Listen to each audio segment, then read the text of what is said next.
Pemirsa, pemerintah saat ini tengah menjalankan salah satu program unggulannya, yakni program makan gizi gratis atau MBG. Program ini bertujuan untuk meningkatkan gizi anak-anak di Indonesia melalui pemberian makanan sehat di sekolah. Namun, di tengah tujuan mulia tersebut, muncul sejumlah pertanyaan dari masyarakat. Apakah program ini sudah memenuhi standar gizi? Bagaimana pengawasan kualitas makanan ini yang diberikan? Apakah dampaknya bagi siswa penerima program ini? Kali ini kami akan membuka tuntas kontroversi seputar program makan bergizi gratis. Kami akan berbincang dengan berbagai narasumber, mulai dari guru, orang tua siswa, hingga siswa penerima program, untuk melihat lebih dekat fakta di lapangan. Oke, sekarang kita sudah bersama guru biologi yaitu Pak Egi. Jadi, bagaimana Bapak melihat kandungan gizi dalam menu MBG dari sudut pandang ilmu biologi, Pak? Oke, kalau kita melihat kandungan gizi dari MBG yang sudah beberapa bulan terakhir ini ada di sekolah kita ya, khususnya di SMA 6, memang kalau dinyatakan sangat layak sih tidak begitu, gitu kan. Cuman memang sejauh ini MBG cukup membantu, gitu, baik itu memenuhi kebutuhan gizi anak-anak maupun bagi anak-anak yang mungkin saat ini kekurangan uang jajan dan lain sebagainya, MBG cukup membantu, gitu ya. Tapi kalau kita berbicara gizi secara keseluruhan, ya kita belum bisa mengatakan bahwa itu sudah mencukupi, seperti itu. Coba, Pak. Apakah makanan yang diberikan sudah sesuai dengan kebutuhan gizi harian siswa, Pak? Memang kalau untuk kebutuhan gizi harian siswa itu tidak bisa diukur secara keseluruhan. Kenapa? Karena setiap orang itu memiliki kebutuhan gizi yang berbeda-beda, gitu ya. Cuman dari MBG ini paling tidak sudah membantu mengurangi dan menambahkan nilai gizi harian kepada anak-anak di sekolah. Adakah potensi resiko kesehatan jika menu tidak seimbang? Ya, kalau menunya tidak seimbang, memang ada beberapa faktor resiko yang bisa berpengaruh kepada tumbuh kembang siswa, khususnya anak-anak. Di mana memang pada saat tumbuh kembang, siswa itu membutuhkan nilai gizi yang seimbang, lengkap, dan juga lebih banyak, gitu kan, karena mereka dalam proses pertumbuhan dan perkembangan. Seperti itu ya. Jadi usahakan bagi kalian yang makan MBG ya tetap juga harus diimbangi oleh gizi seimbang lainnya, seperti itu. Menurut Bapak, apakah kualitas makanan ini, bahan makanan dalam program ini sudah terjamin? Nah, kalau kita melihat secara keseluruhan, memang ada beberapa yang kasus ya, ada beberapa kasus yang keracunan dan lain sebagainya. Artinya memang di beberapa tempat kualitas sudah bagus, tapi memang ada di beberapa tempat juga memang kualitasnya agak sedikit kurang, seperti itu, yang mengakibatkan terganggunya sistem pencernaan siswa-siswa. Cuman dari situ kita belajar, dan ini salah satu masukan juga kepada vendor yang melaksanakan atau melakukan proses MBG ini supaya bisa lebih selektif lagi, terutama dalam memilih bahan makanan, seperti itu. Apa masukan dari Bapak agar program MBG ini lebih tepat sasaran, Pak?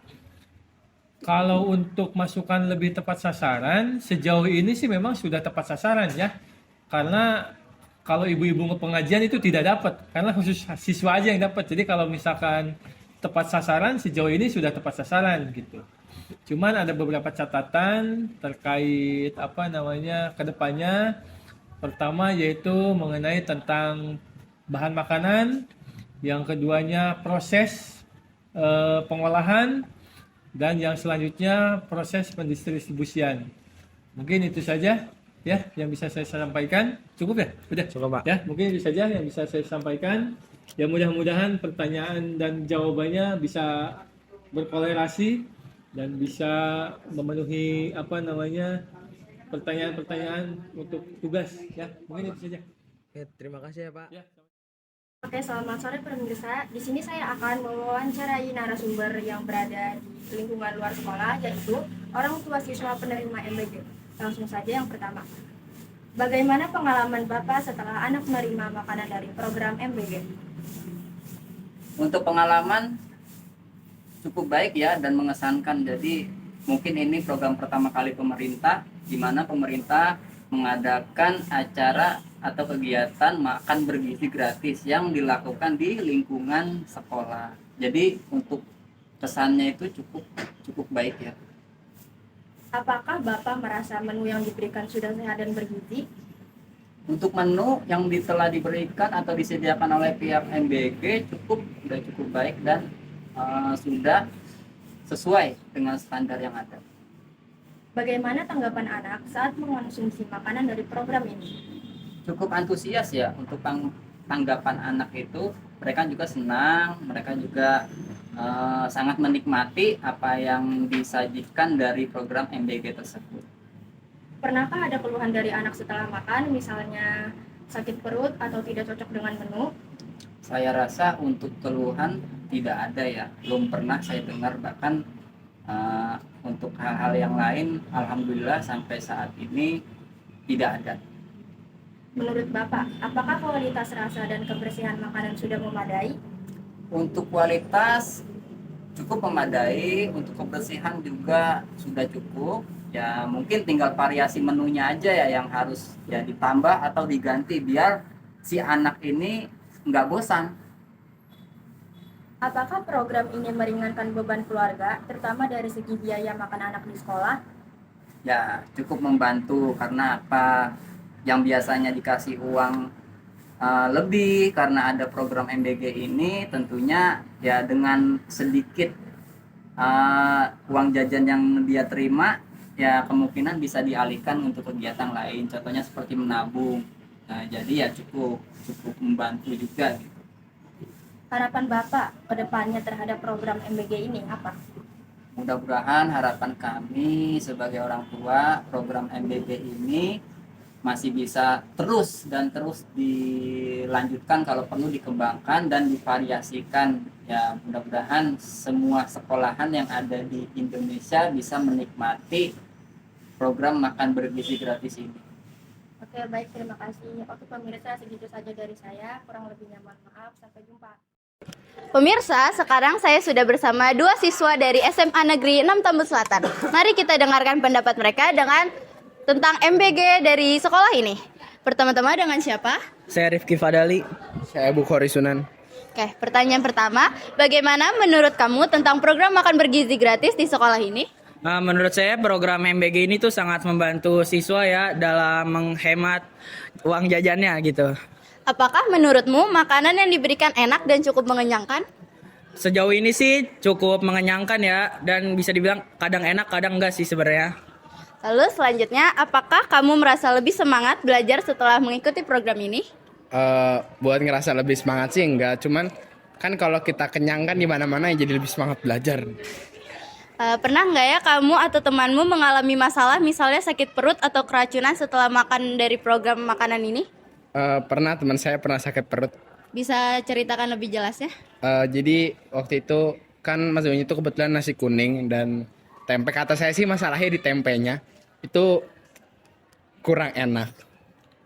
Ya, dia sakit perut habis itu terus.